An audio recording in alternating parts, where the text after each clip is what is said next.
Hello and welcome to another episode of the Shop Walk. Today is January 29th.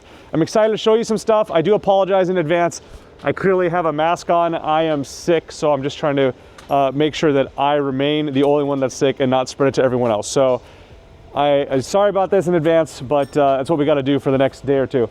Let's start outside. Clearly, normally our Shop Walk start inside. This is a little bit different. This is a very cool Piaggio or Vespa Ape.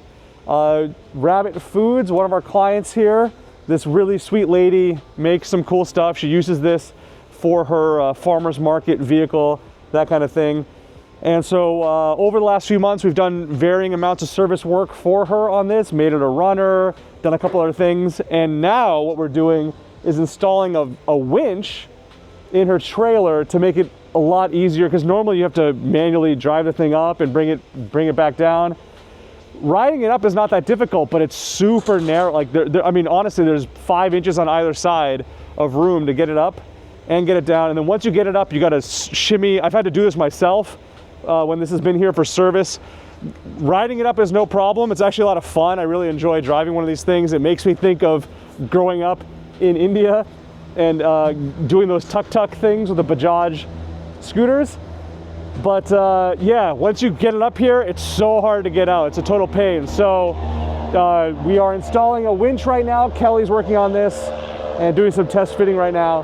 But now she can just connect the winch, drag it up, and make life a lot easier for everyone. So that's what we're starting with outside there. As we make our way in, we got a few things. Some Tessie 3Ds. We've talked about these in different shop walks. I'm getting close to finally getting mine back on the road. So I'm excited about that because we're going to the Quail, and one of the feature classes in the Quail this year is Bimota. So I'm looking, I know I'm not going to win. I'm planning on entering my bike. I'm hoping to have the highest mileage Bimota there, but we'll see. Hopefully someone beats me, because that would be cool. Over here in Yanni's Bay, can one of you gentlemen kill the music, please? Can you kill the music, sir? Sorry. Steve, no, you're good. You didn't know that we were gonna surprise you with a shop walk. It's all good. So over here in Yanni's Bay, we got a couple of cool Ducatis. This one is 750SS. This is just here for service. This is gonna be going to the owner. This is not for sale. We see a lot of 900 SSs. It's definitely much more rare to see the 750. So cool to see one here. But I wanna focus on this.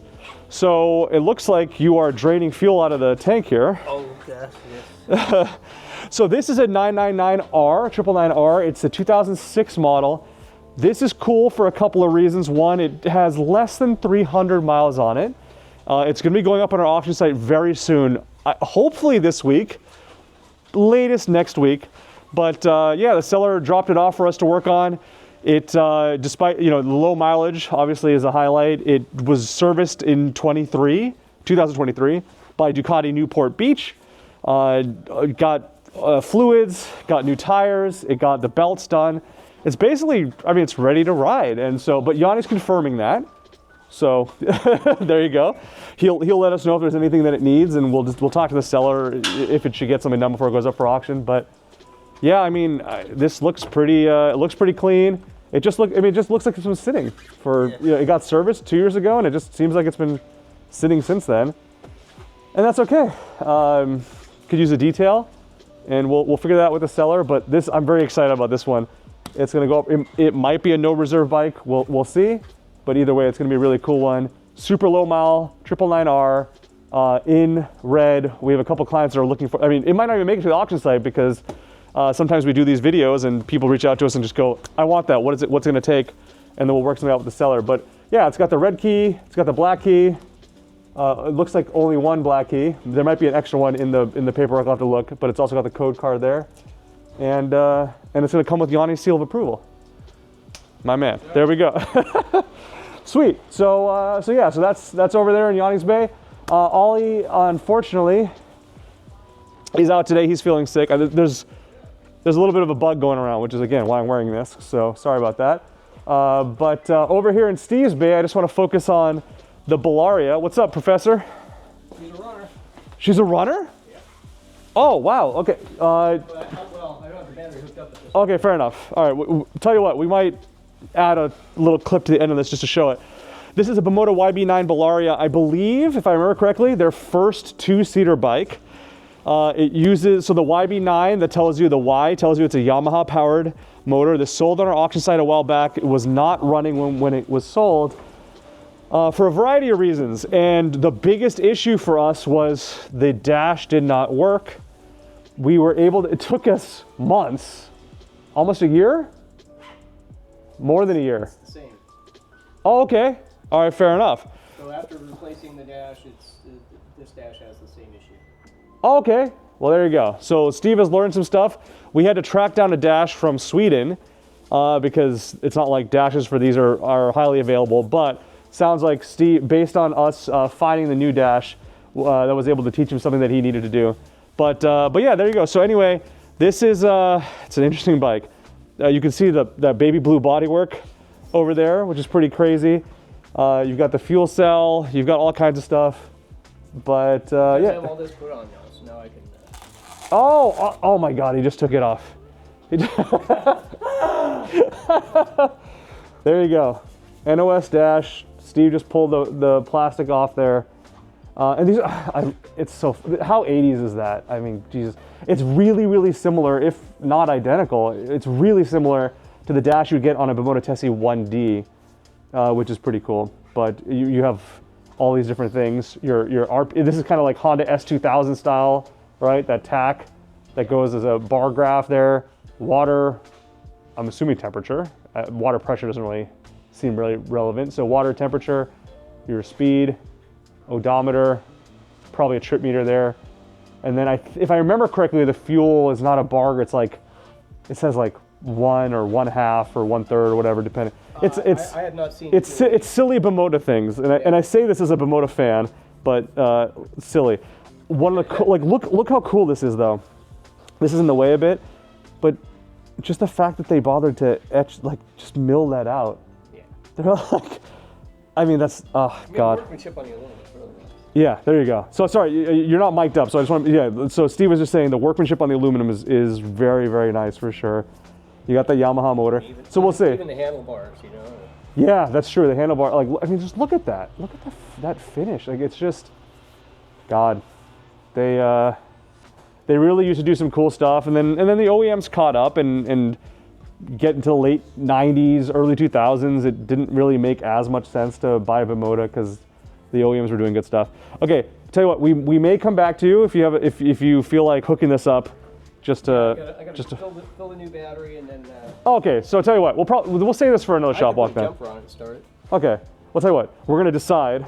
Okay. We'll see. So this may come into play in this episode of the shop walk or tomorrow's. As we make our way this way, there's a couple things I want to point out. So one of those rare parts was that Bimota dash. We were able to track that out of Sweden. We also were able to get a bunch of rare Honda NR750 bodywork. This also took us months to track down. This is for a bike that unfortunately one of our clients crashed, kind of just low-sided in a slow left-hand corner. There was some pea gravel on the road, but yeah, that's what happens. And frankly, I'd rather see someone riding and actually enjoying one of these bikes than just having it sit on display. But that's the risk. So we have this bodywork. You can see it's not perfect. There's plenty of scratches and things like that. So we just had to source the bodywork. We found it. Then we have someone that's gonna help clean it up, paint it, that kind of thing, and we'll get that bike back on the road. Last little thing here, I think, is gonna be, oh, actually, no, two more things. Let's do a little BMW GS thing. So one, this bike is gonna be going up for sale. This is a 1200, the liquid cooled GS.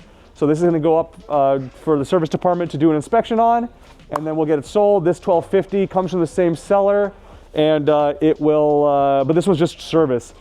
I wanna show you, all right, I don't know if you can see it, Riff. It's a tough reach, but the owner of this bike lived out where the fires came by his house. I mean, it's a whole story, but you can, this bike was parked outside when the fires happened, and lucky for him, he only had 2 points of damage. So like an ember came here, burnt through the tail bag, and then an ember landed here and melted this cap.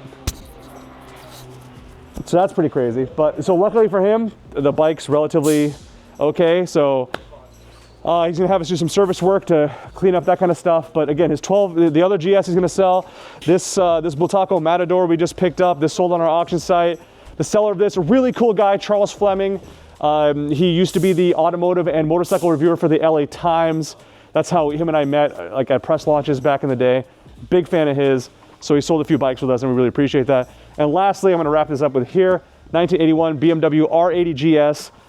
This is the, it's not with the bike at the moment. We have it somewhere else, but it has the Paris Dakar bodywork, so like the way bigger tank, the solo seat, the rack, all the stuff you want. This is one of the first 50 that were built. It's number 49, I think, VIN-wise. And it has basically the unobtainium tack, the extra auxiliary tack there that gets added. So we're really excited about this one. It's gonna go up on our auction site soon. Still needs the inspection, but he recently just had the carbs done and it's a runner, it's ready to go. Quick little ending, sorry for the surprise here, but just a reminder, I think you've seen this in a previous episode of the Shop Walk, or maybe you've seen it on social media. This bike, one of our amazing members who lives in New York, has this bike. He bought it with the intention of using it as a commuter type thing when he's in LA, kind of splits his time. Lalo, one of our service managers here, unfortunately lost his home in the recent fires, and the owner of this bike has incredibly generously basically donated this. So this is up on the auction site. It went live today. All the proceeds, in terms of whatever money it sells for, Iconic's buyer's fee, that kind of thing, we've already donated money ourselves. Adam, myself, the company, multiple employees here have contributed towards the GoFundMe for Lalo for his home. But it's just, I just wanted to take a moment here to really appreciate and honor the gentleman that owns this bike and make you guys aware if you've missed it. So if you've been looking for a GS 550, this is a good cause. Again, all the proceeds from this are going to go to Lalo to help his costs and rebuilding and that kind of thing, because he unfortunately lost his home in the recent fires. So sorry for the addition to the Shop Walk, but again, it really is a good cause. Thank you so much. We'll put a link in the description if this isn't the bike for you, but if you want to help Lalo, great. Or if you want us to just spread the word, we really do appreciate that. Thank you so much. And yeah, we'll see you soon. Thanks, guys.